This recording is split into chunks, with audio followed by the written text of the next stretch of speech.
India हमसे बहुत आगे है और वो केंगरा है।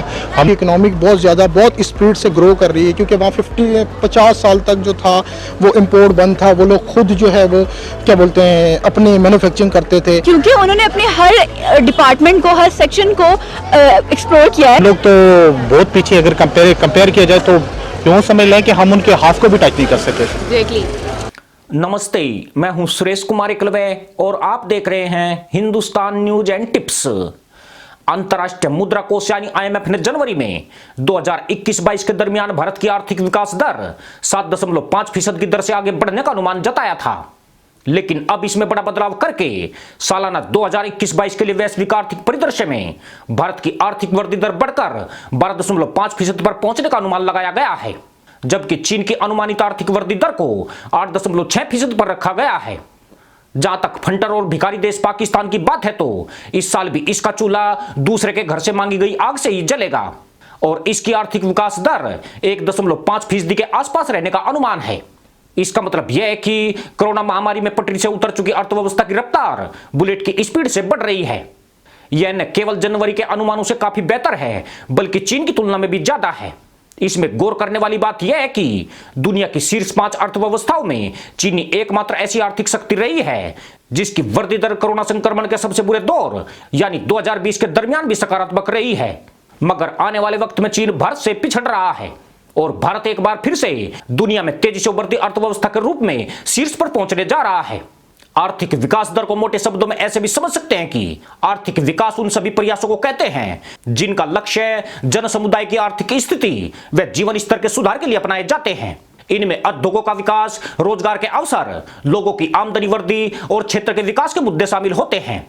आपको यह भी बता दें कि साल 2019-20 में भारत की आर्थिक विकास दर 4.2% दर्ज की गई थी, जबकि इसमें 2020-21 में 7.7% गिरावट आने का अनुमान लगाया गया था।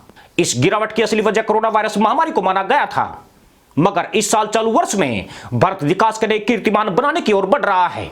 चौंकाने वाली बात यह है कि भारत को इस मुकाम तक ले जाने के लिए देश की जनता ने बहुत बड़ी भूमिका निभाई है, या यूं कहे कि जनता अब भी बड़ी भूमिका निभा रही है।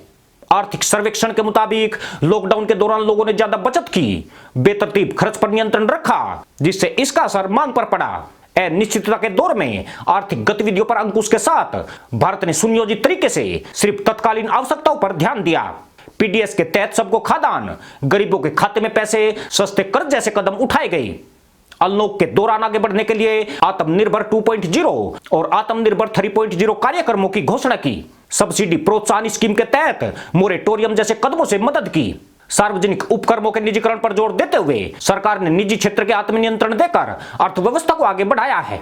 इसके अलावा भी भारत ने मांग आधारित कई सुधार आगे बढ़ाए हैं। कम ब्याज दरों के कारण अर्थव्यवस्था को लाभ मिला है और यह अर्थव्यवस्था तेज करने में सहायक सिद्ध हुई है। आपको यह भी बता दें कि अगर ब्याज दर विकास दर से ज्यादा होती है तो कर्ज जीडीपी की तुलना में ज्यादा होता है। अर्थव्यवस्था अच्छी रहती है तो निजी क्षेत्र भी बेहतर प्रदर्शन करता है। इससे विदेशी निवेश भी भर भर कर आता है। दुनिया का देश पर विश्वास बढ़ता है और नए उद्योगों, परियोजनाओं को गति भी मिलती है, जिससे रोजगार सृजन के नए द्वार खुलते हैं। साल 2019 में प्रधानमंत्री नरेंद्र मोदी ने काशी की धरती से देश को $5 ट्रिलियन यानी 350 लाख करोड़ रुपए की अर्थव्यवस्था बनाने का संकल्प लिया था। मोदी सरकार ने 5 साल यानी 2024 तक इसे साकार करने का फैसला किया था।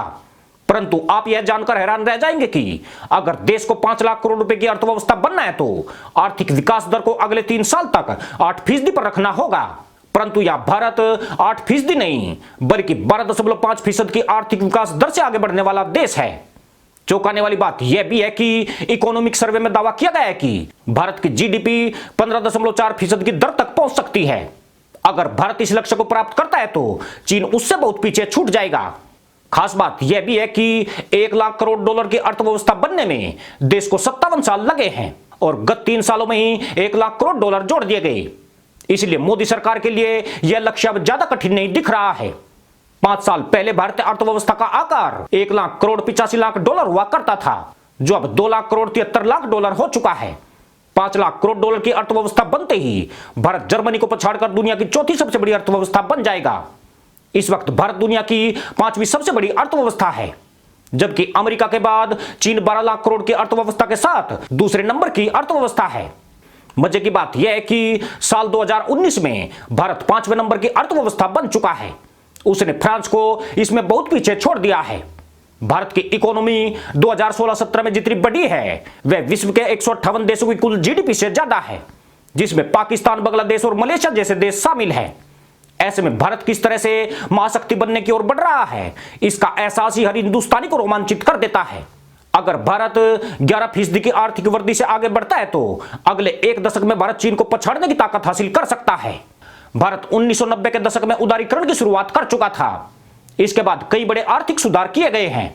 इनमें उद्योगों को नियंत्रण मुक्त किया जाना, विदेशी व्यापार और निवेश पर नियंत्रण कम किया जाना और पब्लिक सेक्टर की कंपनियों का निजीकरण किया जाना शामिल है। इन उपायों से भारत को काफी मदद मिली है। दक्षिण एशिया में सबसे बुरे हालात ईरान और पाकिस्तान के रहने वाले हैं। अभी पाकिस्तान की अर्थव्यवस्था -0.4% पर पहुंच गई है। यह तब है जबकि पाकिस्तान में पूरी तरह लॉकडाउन नहीं लगाया गया है। अगर वह देश में ज्यादा सख्ती करता तो हालात कहीं ज्यादा भयावह हो सकते थे। पाकिस्तान की अर्थव्यवस्था कोरोना महामारी से पहले ही चरमराई हुई है। मदरसा मुल्क पहले ही हर प्रकार की कमियों से जूझ रहा है। जहां तक आम लोगों के जीवन यापन की लागत और गुणवत्ता की बात है, यह बेहद खराब होने के आसार हैं।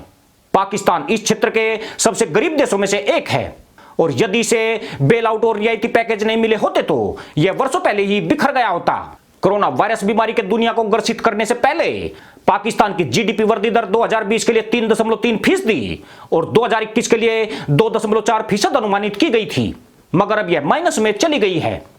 आपको यह भी बता दें कि साल 2017 में पाकिस्तान की कुल जीडीपी लगभग $305 मिलियन के करीब थी, जो ईरान की $405 बिलियन से भी कम थी। पाकिस्तान का ऋण से अनुपात 71.69% चल रहा था, जो 2021 में 84% के करीब पहुंच गया है।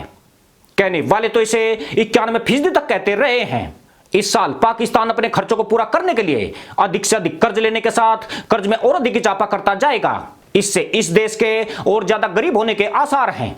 भ्रष्टाचार, कुशासन और गलत प्राथमिकताओं के बीच एक चीज जिसने पाकिस्तान का अस्तित्व बचाकर रखा है वह इसके द्वारा लिए गए कर्जे हैं।